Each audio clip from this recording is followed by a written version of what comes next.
جنوبی کوریا نے عالمی ہتھیاروں کی مارکیٹ میں اپنا مقام بہت تیزی سے بنانا شروع کر دیا ہے، اور حالیہ وقتوں میں کینیڈا نے جنوبی کوریا سے دفاعی معاہدہ کیا ہے، جس سے امریکیوں کے لیے کئی چیلنجز کھڑے ہو گئے ہیں، کیونکہ امریکہ جو ہے وہ کینیڈا کو ایکسپلائٹ کر رہا تھا کہ وہ اس کو ہتھیار نہیں دے گا،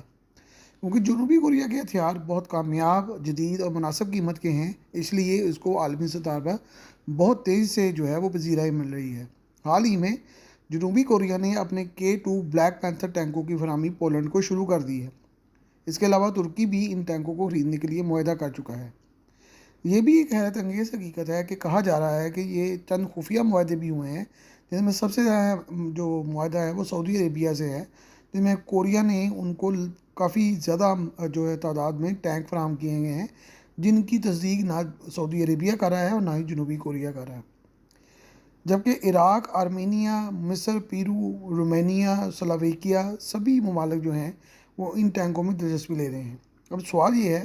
کہ یورپ کے زیادہ تر ممالک جنوبی کوریا کے ٹینکوں میں اس قدر دلچسپی کیوں لے رہے ہیں؟ اس کی کئی وجوہات ہیں۔ امریکہ میں ٹرمپ حکومت کے آنے کے بعد امریکی پالیسیوں پر اب دنیا زیادہ اعتبار نہیں کر رہی، ویسے تو پہلے بھی نہیں کرتی تھی، لیکن اب اس بے اعتباری میں یورپ اور کینیڈا بھی شامل ہو گئے ہیں۔ امریکی ہتھیاروں کی ٹیکنالوجی پر رسائی جو ہے وہ ممکن نہیں ہے۔ ٹیکنالوجی فراہم کرنے میں امریکی جو ہیں وہ بہت زیادہ احتیاط سے کام لیتے ہیں۔ خفیہ آلات اور کل سوئچ کا مسئلہ بھی سر اٹھا چکا ہے۔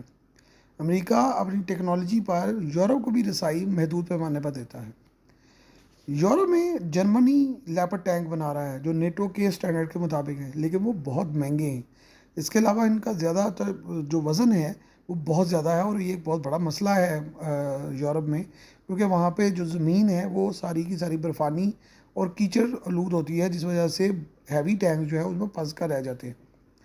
اس کے علاوہ جرمنی لیپرڈ ٹینک کی ڈیلیوری کے وقت جو دے رہا ہے دنیا کو آرڈرز کے لیے، وہ 2030 دے رہا ہے، جبکہ روس کے دباؤ کی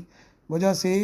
یورپ کسی بھی نئے سرپرائز کو ایکسپیکٹ کر رہا ہے، اس لیے ہر ملک جو ہے وہ اپنے دفاع کے لیے اقدامات کر رہا ہے۔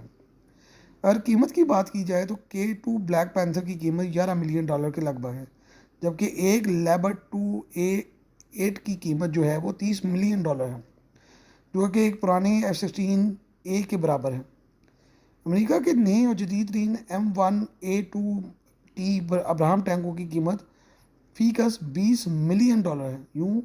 ایک کی قیمت جو ہے وہ اس میں کوریا کے 2 ٹینک جو ہیں وہ کسٹمر کو فراہم ہو رہے ہیں، اور وہ بھی انتہائی جدید ٹیکنالوجی اور ہائی ٹیک آلات کے ساتھ۔ یورپ کی برفانی اور کیچڑ والی زمین جو ہے وہ دلدلی زمین ہے، وہاں پہ بھاری بھرکم ٹینک جو ہیں وہ ہمیشہ ہی ناکام رہے ہیں، اور سرد جنگ کے دور میں بھی T-72 ٹینک جو ہے روس کی طرف سے بڑا کامیاب ہوا تھا، کیونکہ اس کا وزن بڑا کم ہے، اس کا وزن محض 42 ٹن ہے، اور ایک سمارٹ ٹینک ہے، اور جس کا وزن بھی کم ہے، حجم بھی چھوٹا ہے، اور اس کا عام ٹینکوں کے مقابلے میں اونچائی بھی کم ہے، جس وجہ سے وہ دور سے نظر بھی نہیں آتا، اور اس کو چھپانا بڑا آسان ہے۔ امریکی ابراہم ٹینک کا وزن 73 ٹن ہے، جرمن لیپرڈ جو ٹینک ہے اس کا وزن 67 ٹن ہے، برطانوی چیلنجر 2 کا جو وزن ہے وہ 75 ٹن ہے۔ اسی کے مقابلے میں روس کے جو T-72 ٹینک ہیں ان کا وزن جو ہے وہ جو نیا ماڈل ہے اس کا وزن 44 ٹن ہے، T-80UD کا وزن محض 46 ٹن ہے، اور جدید ترین T-90 کا وزن جو ہے وہ 48 ٹن ہے۔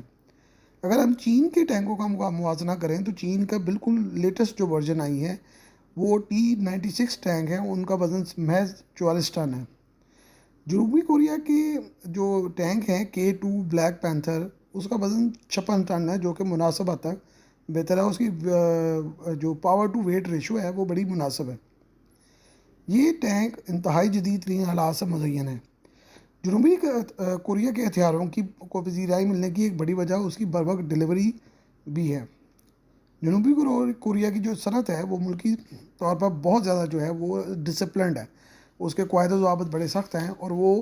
جو آرڈرز ملتے ہیں اس کو فوری اور بوقت پورا کرنے کے پر یقین رکھتے ہیں۔ جنوبی کوریا کی مارکیٹ میں کامیابی سے امریکہ اور یورپ کے لیے بہت سارے مسائل پیدا ہو جائیں گے، بلکہ پیدا ہو گئے ہیں، کیونکہ کوریا بہت اگریسولی جو ہے وہ دنیا میں اپنی پروڈکٹس کو فروخت کرنے کے لیے مارکیٹ کر رہا ہے۔